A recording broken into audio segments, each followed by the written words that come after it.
Good morning, everyone, and it is indeed a good morning here at Security Square. I want to thank, and I'm honored to be here with House Speaker Adrian Jones, Council Chairman Julian Jones, County Councilman Tom Quirk, Baltimore County Delegation Chair Pat Young, Dr. Karen Bethia, Pastor Set the Captives Free. You'll be hearing from all of them today. I also want to thank and recognize Delegate Ben Brooks, who is here, Delegate Eric Ebersol, Delegate Jay Jalisi, Delegate Sheila Ruth. Got everybody? All right, got everybody. Excellent. We're here because we believe that Baltimore County residents deserve strong neighborhoods with a robust local economy and vibrant community hubs. And unfortunately, in Western Baltimore County, we've seen and experienced years of underinvestment at this site at Security Square Mall. Built in the 1970s, Security Square Mall was once a thriving hub and a real asset for the community with national department stores and other amenities. Since that time, our residents have called for a renewed investment here at Security Square. And over the last year, we've had a number of community meetings to set a shared vision for this site. Recently, we've made significant progress towards reviving this community anchor and eliminating eyesores on the site. In addition to community cleanups with the speaker and others, you see behind us the former IHOP and Bennigan buildings have been raised, making way for new additions, including a Chick-fil-A set to open this fall. We've also in Baltimore County issued an RFP for a design charrette to help us re-envision the possibilities here at Security Square Mall. And this year we will kick off a robust community engagement process to ensure that residents are critical key partners in that work together. This is a process where the community will be front and center, having the opportunity to work with professional architects, design professionals, transportation experts, and economists to help rethink and reimagine what this site can be. We know that Security Square can be a world-class shopping center and a vibrant community hub that helps meet the needs of all of our residents, and we are fully invested in the success of this mall, ensuring that it remains a jewel for Western Baltimore County and the entire region. Last year, in partnership with Pastor Karen, we opened a new state-of-the-art Woodlawn Health Center right here at the OWE Center. And today, we are announcing an historic investment in this anchor. Today, between Baltimore County and the state of Maryland, we are putting forward $20 million, a 50-50 match to support the redevelopment of Security Square Mall. That's right, Kirk. That's worth an applause. That's right. We're excited because this investment will open up any number of possibilities. We look forward to working with the community to realize those possibilities. I want to thank and acknowledge the partnership of the NAACP of Baltimore County and the NAACP of Randallstown. Thank you, Dr. Tolson and Ryan Coleman, for being strong partners along every step of the way.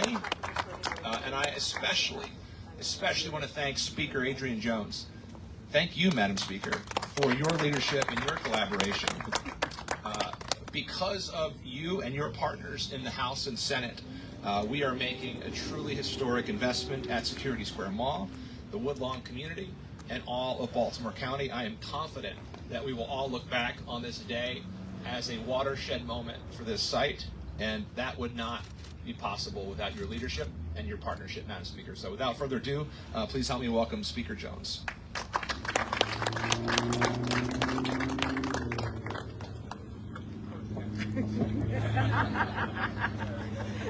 Good morning, everyone. Good morning. This is a great morning. I was, in anticipation of this morning's event, I was thinking about 2015 when the Red Line was scheduled to be built here, but it was nixed by the governor at that time. That was $900 million. And I was thinking, had that been what this could be in terms of getting people to jobs, getting businesses to locate here. and I said, what we're doing today, that's a good thing. We didn't have what we wanted, but we're getting what we need today. Over the last several years, one concern that consistently came up with our constituents are issues around Security Square Mall, ranging from development to infrastructure improvements. County Executive Chesky and I worked together over the last year, as he referenced, to secure a total of $20 million so we can begin addressing these issues.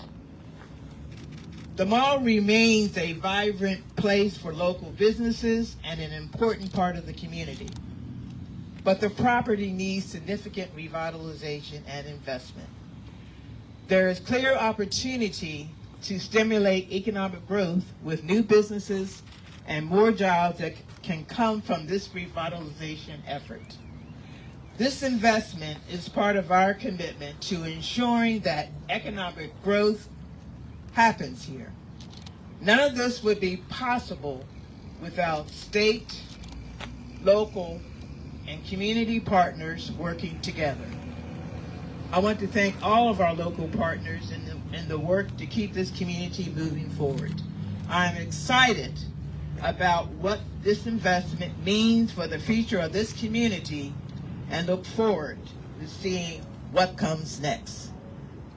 I'll now turn it over to the chair of the Baltimore County delegation, Pat Young. Thank you.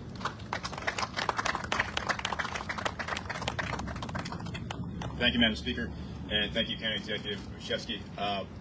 Watershed moments have been mentioned, and thinking of this mall when it was built was a watershed moment for the southwest side of Baltimore County. And then over the decades, watching it deteriorate, it turned into the opposite for the community that lived here, that shopped here, and wanted to have options close to home to live, shop, and have access to the amenities and things that they wanted. I think that a watershed moment for us here and for the county is the fact that this is an example of not just one stakeholder being included in a conversation about what redevelopment can look like, what the future of an area can look like, and the impact on the community, but what does it look like when everyone is involved with the conversation? Local government, state government, local community members. The investment of $10 million from the state and a match of $10 million from the county is all due to the collaboration of everyone involved in this process and in this property. There will be a moment of hope again. We're standing on the site of a location in an area that has been blighted for years. And we're excited about the prospect of what's to come next. But this is just the first step in a longer road. There's more to do, and we know it. There's access, and there's also work that's being done from our legislators and elected officials to put a magnifying glass on this area and see how we can work collaboratively to make sure that this area, no area around the county, is forgotten. And this is a model that I think could, one, be implemented and also mirrored in other parts of the county that have similar situations and similar aging economic hubs. Thank you for the collaboration. Thank you for your work. And with that, I will pass it to Council Chair, Councilman Julian Jones. Thank you, Ken. Good morning, everyone. Once again, not to be too redundant, but I am also excited about the opportunities that are here at Security Square Mall. I'm excited by the collaboration of everyone involved, but I must be honest and sincere when I tell you that we probably would not be here had it not been for the leadership of County Executive Olszewski and Speaker Adrian Jones. We are very fortunate to have two extremely powerful people be invested in our community. And when you have people that are vested in your community, the conversations always goes easier. The purse strings are always a little looser. So I'm happy to be here, and I look forward to the improvement that will come as a result of what we're doing today. Because like the speaker said, $900 million was slated for the red line.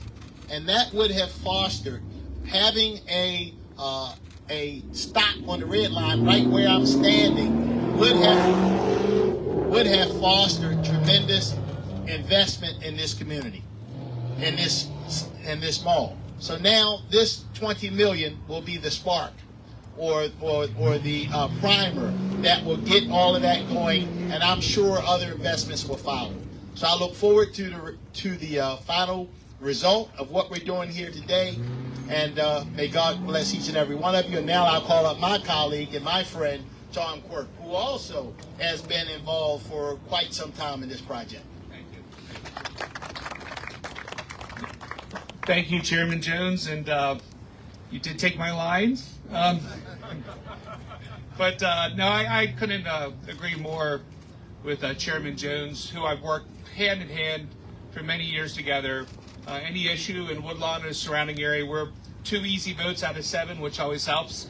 And so it's always good to be with you, Chairman Jones. And I'll tell you, I think Chairman Jones really hit the nail on the head. And I will be the first to also, well, the second person now to say it, is we really, truly are grateful to have the Madam Speaker right here in our community. And I'll tell you, that makes a world of difference. Believe me, when capital is being appropriated, what better person to have on our side than Madam Speaker, Adrienne Jones, who's really been a tremendous asset for this community, and just a true champion for all projects locally. And of course, our county executive, $20 million. So that's a big commitment. And that's sending a signal out there to any other investors, believe me, that are paying attention. You know, that definitely sends a strong signal that we want to see progress now. This is clearly a long time coming.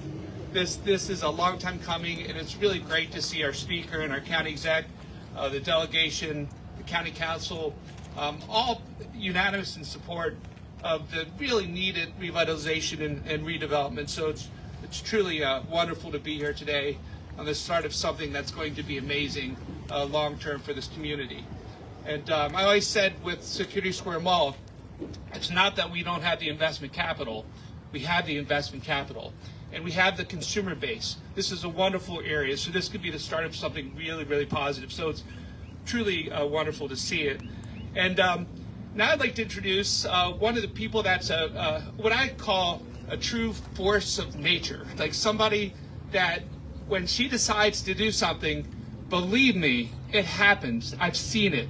And it's somebody that I have the utmost respect and just truly amazed at the great work that Dr. and Pastor Karen Bethia is doing with Set the Captives Free and the work here at the mall. So it's definitely my honor and pleasure to introduce Pastor Karen Bethia. Thank you. Force of nature. Wow. Got a new nickname. First, I want to give a standing ovation, since we're all standing anyway, to the county executive, to the Speaker of the House, and their entire team. It is such a joy to work with politicians who don't just make promises when they're running for office, but once they're in office, they follow through and do what they've promised. I love working with people like that. When I think back on my college years, I worked at the AMC Theater right here at the mall, and it was a robust and vital place, just a place where a family could gather and enjoy life. And I believe, myself and my congregation, we moved in, we purchased Soul Plaza. It is now called the O Center, standing for Outreach, Worship, and Education. We are, as a congregation, giving back what we owe. We are in the process now of building our 24-hour daycare, our youth center, and all the other programs. Job Corps just signed a lease yesterday. So we have all these programs coming in. We're literally building a community center, but I could not do what I do without these amazing folks, and I want you to know how much I appreciate you. I'm proud of you for having integrity. That is so hard to find nowadays. So many people, talk is so cheap that everyone can afford it. But I enjoy working with people who say what they mean, do what they say, and who are actually who they are. And so with that being said, together, today is just the start of something amazing here in our community. Many hands make light work. And just watch. What the young man say? Don't believe me? Just watch. We're going to do it. God bless you.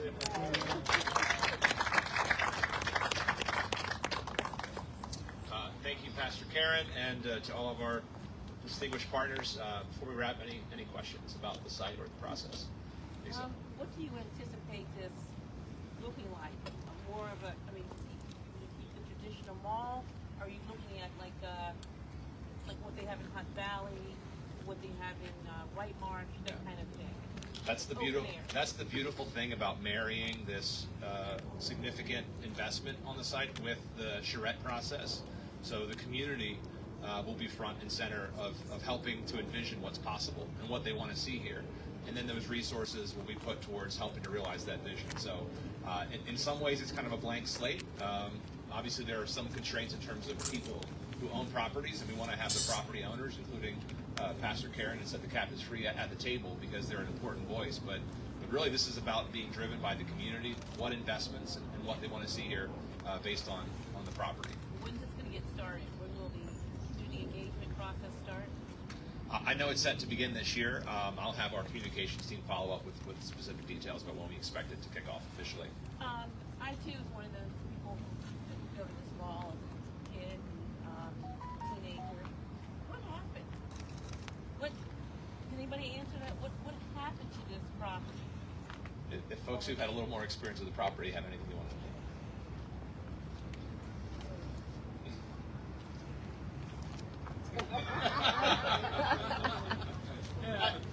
I think with any business or if you look at the mall, a piece of property, you have to continue to make investments to keep it current and relevant.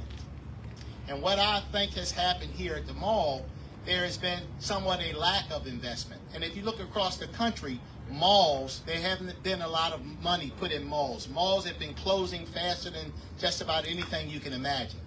The mall is not what's in style today. So even though Sears is empty, the majority of the stores in the mall are occupied. But they are, I don't want to say this in the wrong way, but they're occupied by a smaller level of people that are paying rent. You know, you have the top tier folks that'll pay an awful lot of money for a premier location. And then as time goes on, you have to continue to make it premier. If you don't, then you end up having to lower your rents. You end up getting a second tier of retailer. So what we're hoping to do here is put the money in, let the investors know that there is a spark, there is interest, that they will be successful, and I'm certain that bigger money will follow. More money will follow. And this will be a top tier location once again for the community. And just quickly too, and not to, there's a model that this isn't, as Julian Jones had mentioned, it's not just here. It's across the country when it comes to this old style and this version of a mall where other properties have been able to be dynamic and invest. The model here has multiple owners where it wasn't just about one person making a decision to then shift gears or change the model. And in the past, the large stores, the big box stores that had the name recognition would bring in folks to then come into the other parts of the mall and frequent the other stores. As that model deteriorated, so did the clientele and so did folks that wanted to come and actually shop here. So that, it's a larger thing. I just wanted to add that it's not just here in the fact that there are 5 and multiple owners here made it harder for a security mall to be dynamic when economics changed and the want changed from the popular shopping center. When can we expect that this project will be completed? So the timeline for completion will be really driven by that charrette process and what the community vision for this property is. That will sort of, I think, determine the longer term timeline for redevelopment and reinvestment in the site. Okay. And while it is redeveloping, will businesses be shut down? No. So businesses that are still here are still open. As Councilman Jones and Delegate Young said, there are a lot of open, vibrant local businesses here currently. We want to engage them in the conversation as well. We think that there's room at the table, and I think having all the voices there will make this a more robust and successful process. So we're excited to engage both the businesses, the property owners, elected officials, but particularly the community. Okay, so at no point businesses will have to close down while the revamp is happening. No, it's not the intention at all. No. All right. Thanks everybody so much for coming out. Appreciate it.